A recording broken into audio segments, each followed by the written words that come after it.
Welcome to a special edition of the Fresh Cred, recorded live at Viva Fresh 2025, the premier show celebrating the Tex-Mex corridor, a vital trade route and year-round production hub.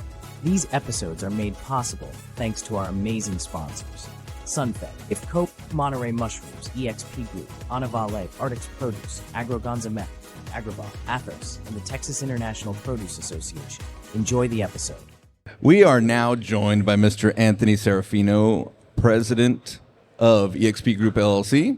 Yes. Anthony, thanks for being with us. Thank you so much for having me here. It's an honor to be with you both. Well, thank you. It's great. That makes me feel good. Yeah, it makes me feel good as well. Nobody's ever honored to be with me. EXP, With hair like that, I'm absolutely honored. Well, yeah, welcome for sure. Thank you. Also, EXP Group is one of our very generous sponsors for this event, so thanks for that as well. Our pleasure. Obviously, without the support, we couldn't be here, and we are here and very excited to be at, now this is going to be our last year in Houston for Viva Fresh for a while. We'll be in San Antonio the next couple of years, Dallas the next couple of years after that, and then I guess maybe here. We'll see. Yep. Looking forward to San Antonio. How many Vivas have you been to? Yeah, I was going to say. This is my first Viva Fresh. Oh, wow, you're in for a treat. Well, Yeah. welcome to the best show in the country. I think it is the best show in the country. The vibe, the ambiance, the people have been fantastic. Texan hospitality is so strong. It's an honor to be here. Our company has been here for a few years, but this is my personal first time here. 10th edition. It's bigger in Texas. Glad to be here. So I'm going to give my co-host here a shout out. Oh, wow. Oh, This well, doesn't happen very often. So yeah, Can you put a marker in this? He is the guy that had the idea to move this show from the island. We used to do it down on Padre Island. Okay. Small show. This is the guy that pressed for us to move to San Antonio, and he was the chairman of the association in a very difficult time. Yeah. Didn't I get laughed at? Were you going to say? Yeah, everybody thought he just wanted to go play golf, which I was kind of in the same camp. I thought he Sounds pretty nice. but I like to play golf, so I was like, I was actually a supporter of his because I liked the idea. But anyway, no, true story. He was chairman, and he was really the guy that pushed for us to move from South Texas up to. I think we did Austin first. We couldn't get into where we wanted. We had our pre-meeting there. We canceled the show that we did for a year. Had a pre-meeting at the Marriott that we'll be going back to next year, and then started in Austin. And geez, kind of blew up. Eddie blew up with a big idea. The format, isn't completely unique, but it was a big departure for us. Previously, the Texas Produce Convention was more centered around grower shippers and allied industry were the exhibitors. So for us as an allied industry individual, him at the time, but not now, he's grower shipper. But, it was a huge departure from the previous format. So, yeah, the original format was just a bunch of us getting together and getting drunk and having a good time. I like It was actually a lot less work and a lot way more fun. Yeah, I was going to say, it sounds like more fun, right? It damn sure was. I would say it was more like a family reunion. Like Yeah, more yeah, family Those can reunion. get chaotic. Yeah. So this would Yeah, they be- did. Yeah. This format is definitely a lot more commercial and focused and intense, and dare I say, even sometimes that the desperation out there is palpable. Yeah. Because you've got a condensed time frame, and you want to get in front of the people you need to get in front of, and you want to get out where you Yep. want to get out. So it's good energy. It creates it creates that pop. I think the energy is really what is contagious, right? When you look at a show like this and the energy that you gentlemen are bringing to it, it just adds a little flair, right? A little gasoline to the fire is always good for the industry. And we're seeing that tremendously on the floor. The floor has been very robust. It's been open for what? A few hours now. And I think you just sense it. Everyone says it's the biggest show yet. Houston's a great city, a vibrant city. You know it for energy, you know it for oil, you know it for renewables. But guess what? It's known for produce, baby, this week, and it's been great. Yeah, that's awesome. Very well put. So how long have you been president of EXP? Tell us a little bit about yourself. Maybe not the log cabin in the woods story, but somewhere. I won't bore you with that. But believe it or not. Well, if you did start in a log cabin, we'd like to hear that. Yeah, we did not start in a log Okay. cabin. We started in New Jersey. That's where our headquarters is 20 years ago in October. So this is our 20th year anniversary. It's a company founded by my father. He's currently our CEO. And he founded this company based on being a very strong produce supplier. We felt that our market lacked that quality, that service, that brand, that culture. Those are the pillars of our organization. And we felt the industry, there was a little bit of a gaping hole for that, especially being located just outside the biggest city in our country, New York City. Tri-state area, wow, 23 plus million people. So we started there. First week of sales, 83,000. So moving merchandise and slowly growing and building the company. I've always been involved in the organization. I've been involved for 10 years, ever since I got out of college. I've been the president of the company now for a little over 2 years. So I became the president at 30 years old. I'm 32. And it's been such a fun journey. And I always say, I heard this yesterday at the keynote speaker who was fantastic. A lot of times you don't get to your destination, but the journey getting to that destination needs to be enjoyable. Because if it's not enjoyable, that is the lion's share of your time is going to be spent achieving where you want to go and the destination you want to arrive to. So that journey better be a great time, and it better be enjoyable, and you better like what you do. So we're on that journey at our company. Now we have another location here in Texas, McAllen, Texas, and we have great team members that represent that company down here in Texas. And I love coming down here. The weather's way better than New Jersey, I'll tell you that. But it's been a great ride. We started with tropical fruits and vegetables. Now we're really into the A to Z style. We really want to be the premier. There's so many great companies in this industry, but we try to angle ourselves as the premier provider. And we do things with family values. My father was born in Sicily, and my mother's a Cuban refugee. So I'm first generation American, good mix, Spanish, Italian. So produce is big. And I always tell people, we're not really in the produce business. We're in the people business. And when I say we're in the energy business. And guess what? We're in Houston, so that sounds damn good. But we are. We're the human energy source. Yeah. We're the most efficient, cleanest energy humans can consume. Well, I love that. And it's the truth, because when you sit down with great people that bring good energy, that costs nothing, right?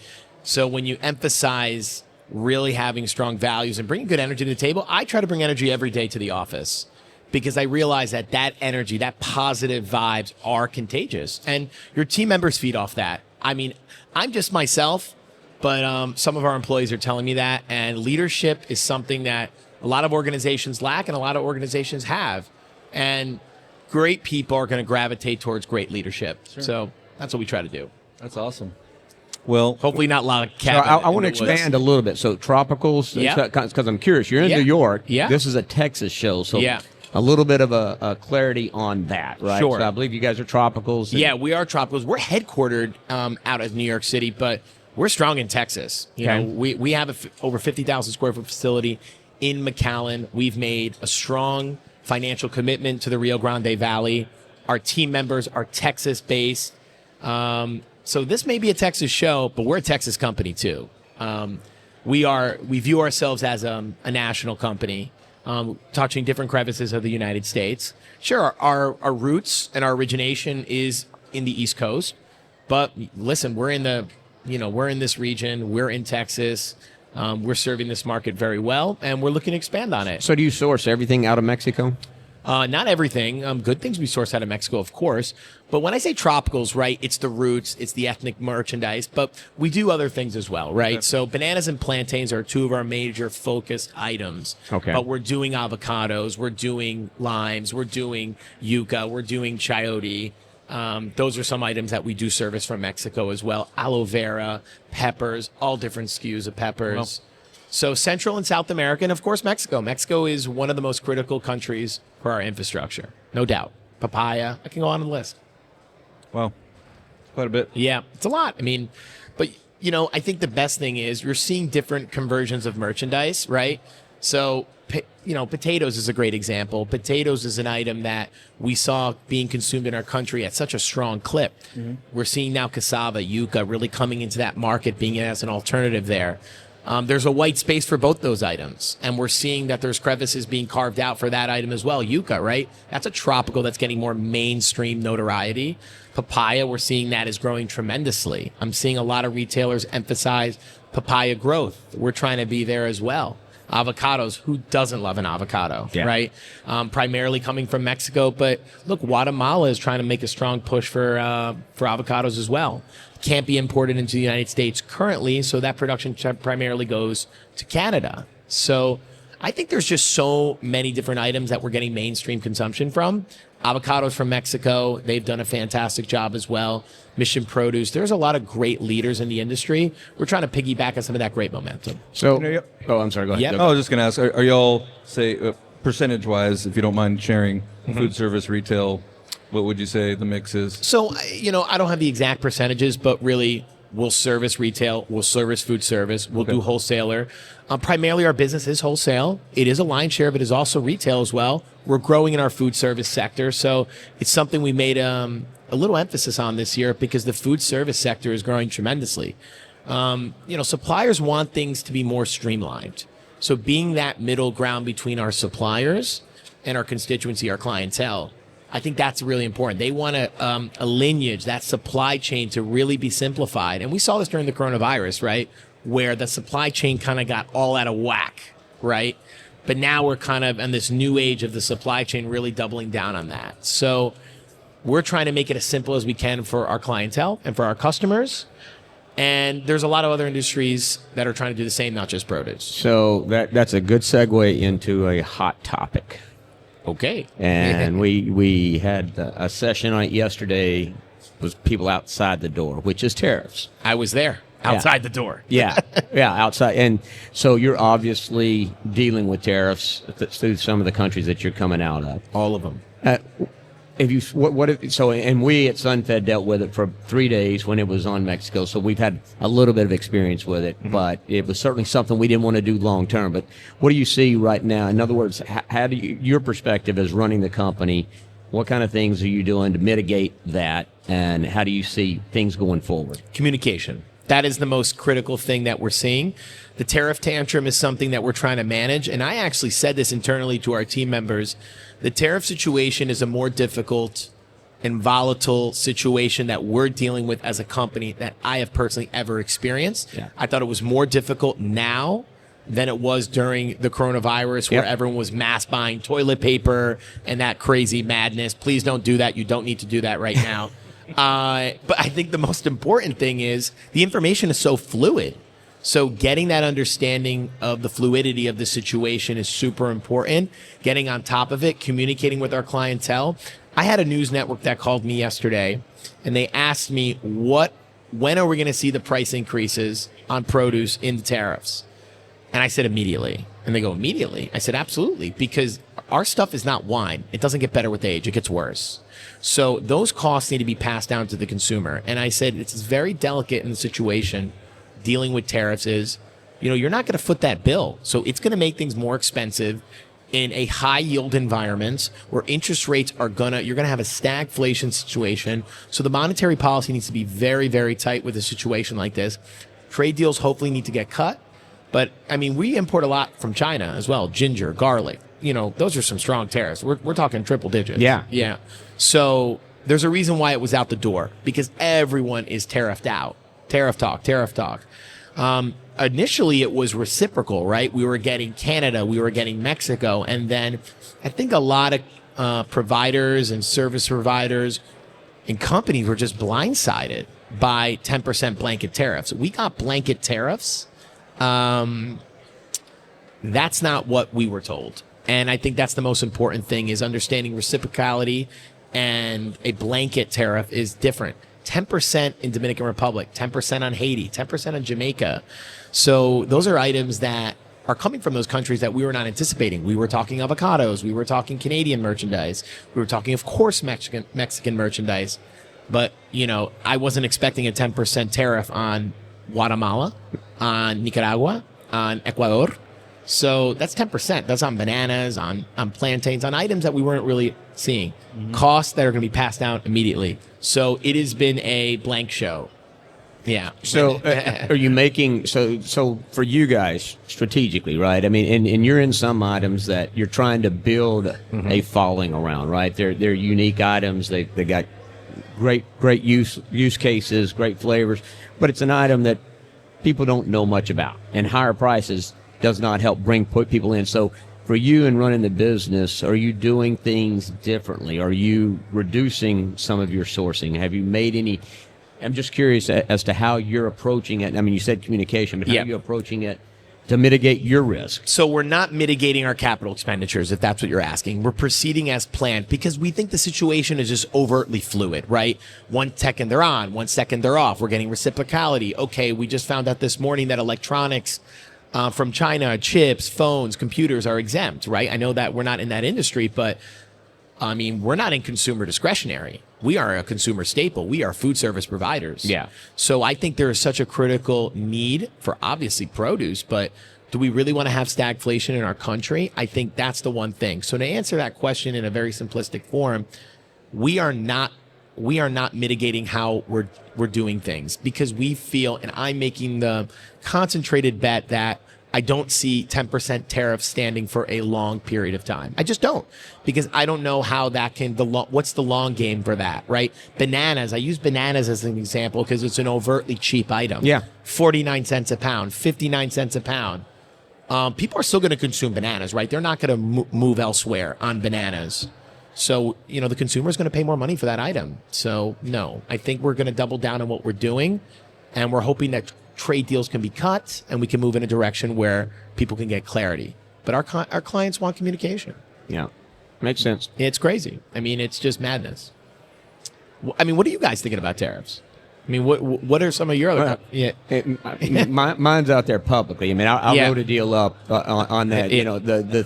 The thing is obviously, very frustrating because it's hard to run a business when you don't know what you're going to be. How can you not have clarity, right? I think business leaders want clarity. Yeah.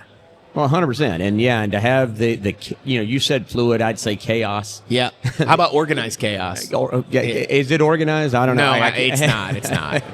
It's certainly not. But yeah, so my is exactly, the piece that I wrote really was for the consumer, right? I mean, we as an industry, my challenge with how we approach some of these things is we're great at talking to each other. Right. And we all, we're all on board, but realistically in this situation, it's the consumer that needs to be made aware of what's going on, because I don't think I know they don't understand how we source stuff, right? Yep. And you can't reshore it. Right. You can't. So many of the items you can't reshore here that it's not possible to do it. We don't have the water, we don't have the land, and we don't have the growing climate. You can't grow a papaya in Houston. You can't. And so you just can't. Although people have tried. Yeah. Yeah. And so have they? No. Somebody did try in McAllen, but that's a so anyway, to me, but you're absolutely right. And so in politics, there's two things that move them. It's money and votes. Yeah.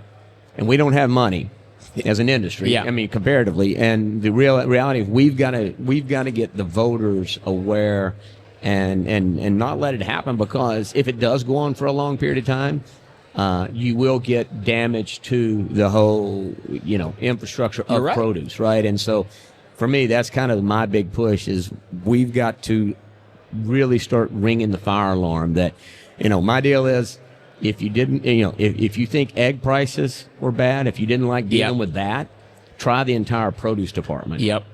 $2.99 for an avocado, right? Yeah. That's what you're paying at Chipotle. You want guac as extra? Well, guac's about to be $4.99. Yeah. $5.99 extra. Are people going to really pay that extra for guac? I love guacamole. I do. But what is the push? There's a point where there always is. There's a break end, right? What 100%. is that? We haven't tested those limits yet as an industry. This is where I come in and say communication and ring in the fire alarm, as you mentioned, and making sure the industry understands. And I think we as an industry understands, but the consumer understanding what it takes from farm to table to bring the merchandise that we are curating and we are procuring for our clientele, what it takes to get it to that point.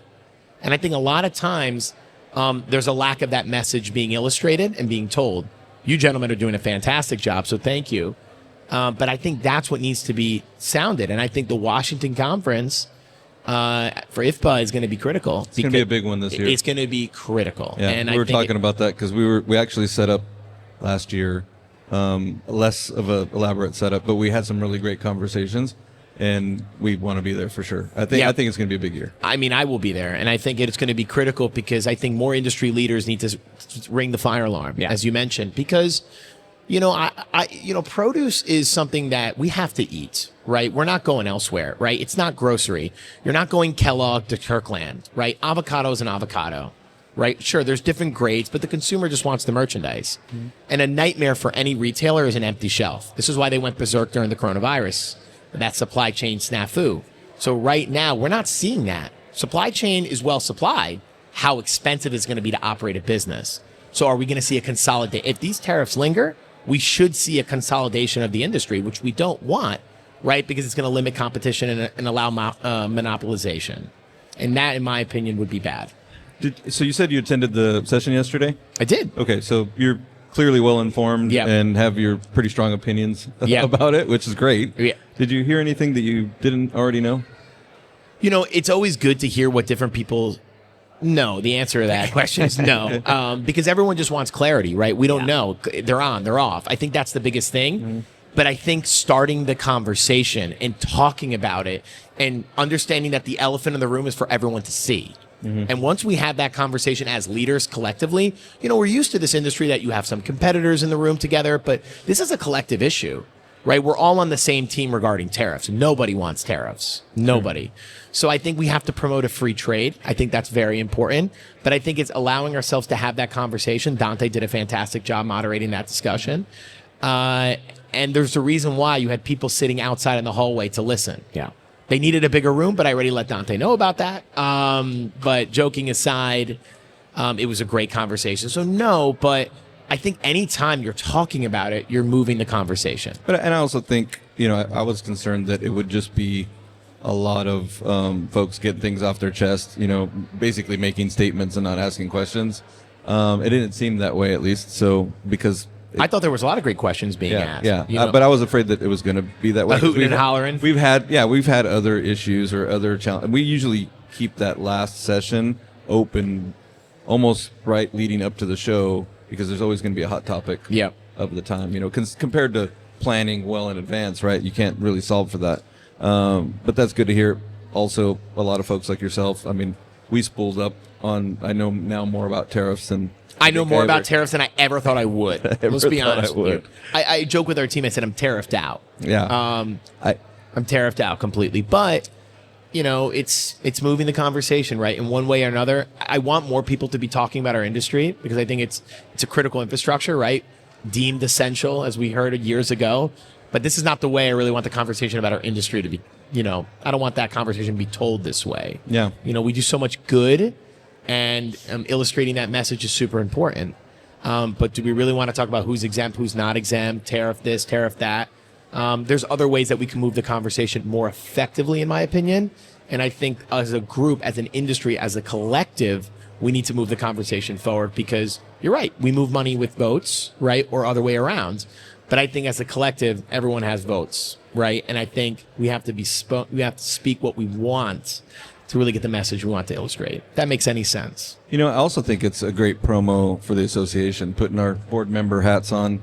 It's a great example of the importance of being involved in regional associations. Mm-hmm. We all love our national organizations, but the ability to mobilize and having folks with their finger on the pulse of what's going on. I mean, Dante's done a great job of being involved in a lot of these webinars that have been offered at a national level, and become a great resource. So I think it was a great opportunity to showcase, our ability as an association, and the value that we provide. I always say this, and you're 100% correct.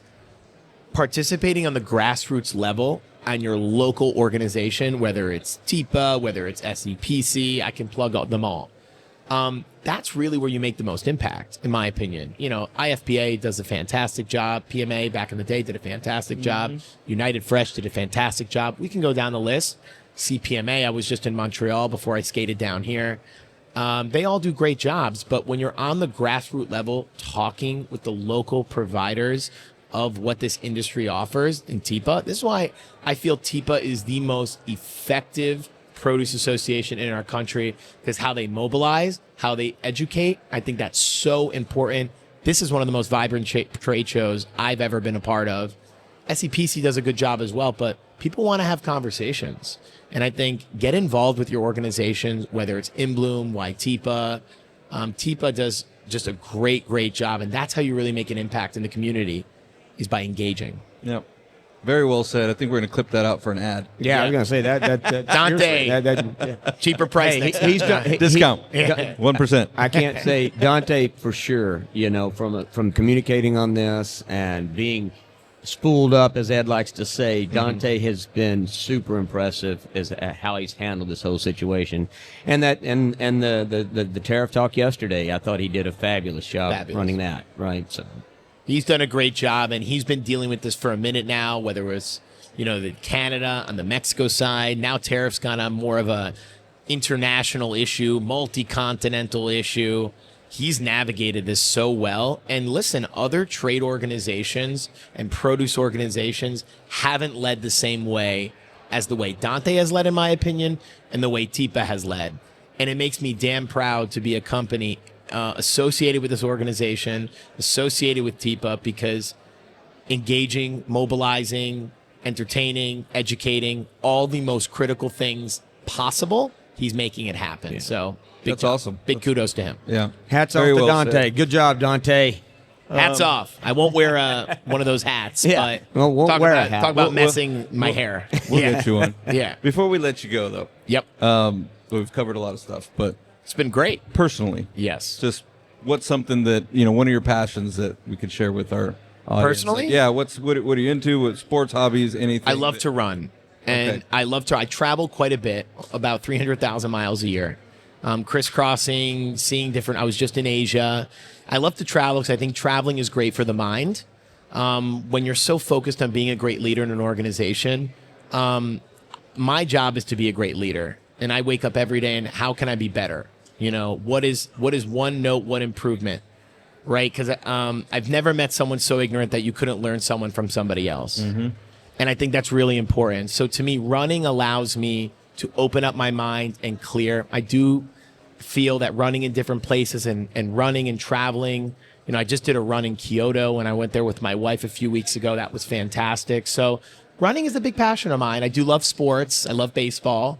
That's a big thing for me, but sport is great. It's Who's your team? escapism. The Mets. Okay. Yeah, New York Mets. Not a Yankee fan. You're loyal then. Yeah, I'm a diehard Mets fan. I love the team, orange and blue. I went to Michigan State, so I love watching the Spartans. My wife and I went to Michigan State. My dog's named after the basketball coach, Tom Izzo. He's a cute little boy. But I think those are some of the passions. You need to have other passions outside of the industry. I don't know what, gentlemen, your passions are, but you got to harness those, right? So it keeps you going. It keeps you going. Yeah. So, Weren't you just in Japan? I was. Did yeah. you run where'd in you Kyoto? go? So went to Tokyo and Kyoto. I went Tokyo, Kyoto, Osaka. I loved it. You said you travel quite a bit, so that wasn't your first time, was it? No, it was actually my first time in Japan. I've never been to Japan. I don't know if you've been to Japan before. No, I never been, but I mean, Cherry blossom season? No, it was back in January. Okay. So, favorite city, Tokyo for me. Is one of the most orderly places My God, I have it's ever such a been great to. place. And I live in Manhattan. It's not a clean place. Okay, Tokyo is the complete antonym of Manhattan in the sense of it is so clean. The people are so respectful. I can't tell you how many times I said arigato. So, arigato is- arigato gozaimasu. Yeah, thank you very much.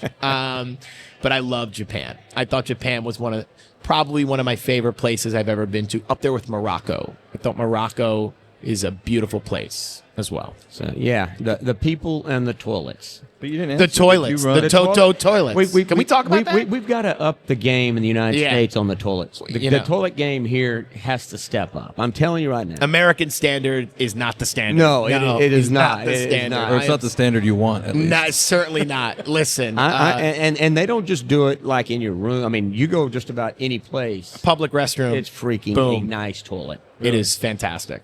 But you didn't answer my question. What Did was you your question? run or not? Did you? I didn't run do it. I Kipper? did not do any running home. Oh, my No, God. No. I've where missed a I great used, opportunity, to run, apparently. I used to run Yep. all the time, and I just didn't on that particular trip. But I can't wait to go back. I'm going back.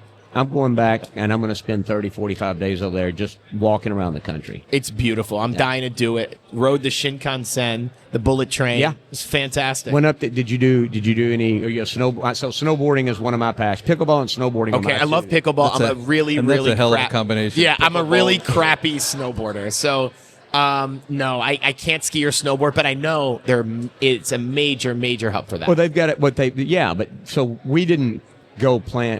I wanted to do it just to say how I'd snowboarded in Japan, and so they've got the bullet train there that you jump on in the morning, ride up. They drop you right off at the resort. You get out. You rent your boots. You rent clothes. Everything right there. Go do your snowboarding. Come back. Come back. Get back on the bullet train. You're back in Tokyo. It is. I mean, it's just like everything else over there. It's Yeah, just freaking it's- dialed in. It's man. a great country. I golf is can't the wait to same way? go. Golf is great. They're very big in golf. Yeah, huge Very golf. big. Lots Right. of nice. golf. Matsuyama. I mean- yeah, but we. I'm all right. Well, hey, Yeah. we play the same equipment. There you go. Well, Anthony, we've had a great time. Thanks again for the support. thank They're you. giving us the high sign. We're going to wrap up, and it's going to get really loud here soon because it looks like lunch is about to be served, which I think I'm ready. Are you ready for some Guys, lunch? I am ready for lunch. I heard it's grab and go. The So food's been pretty good. I mean, would you agree? here At the show? yeah, it's Yeah. been We- fantastic. That's the one thing about a produce show is the food is damn good. Yeah. The food is damn good. I just had, before I came on set here, I just had JC Tropical did a fantastic job in the center in the demo. Plantain chips with some ceviche. Wow. man, I you're making me jealous. Sorry, guys. But it was delicious. So, yes, that's food where is I'm great. going for lunch right Yep, there. right I'm in the going to center. JC JNC Tropical. Yeah. They do Awesome. a fantastic. Jesse and his team do a fantastic job. Well, Anthony, thanks again. Thanks you for the support. Thank you. We really appreciate it, and hopefully we have you on soon again. I would love yeah. that.